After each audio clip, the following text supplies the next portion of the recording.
యెహోవా గ్రంథమును పరిశీలించి చదువుకొనుడి. యెహోవా గ్రంథమును పరిశీలించి చదువుకొనుడి. కాబట్టి యెహోవా గ్రంథము పరిశీలించి చదువుకోవాల్సిన అవసరం ఉందండి. నరుడు యెహోవా గ్రంథాన్ని పరిశీలించి చదువుకోవాల్సిన అవసరం ఉంది. కారణం ఏమంటే యెహోవా గ్రంథాన్ని పరిశీలించి చదువుకోవటం వలన దేవుడి దయచేసిన జ్ఞానాన్ని సంపాదించుకోవచ్చు. నిత్యత్వానికి చేరుకున్నటకు అట్టి మార్గంలో నడవచ్చండి. నిత్యత్వంలో చేరుటకు అటు మార్గంలో నడవచ్చండి.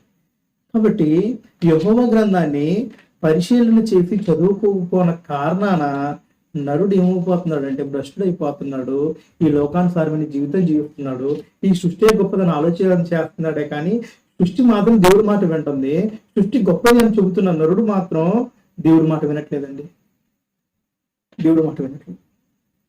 దేవుడు మాత్రం నరుడు గొప్పడని చెబుతున్నాడు. దేవుడు మాత్రం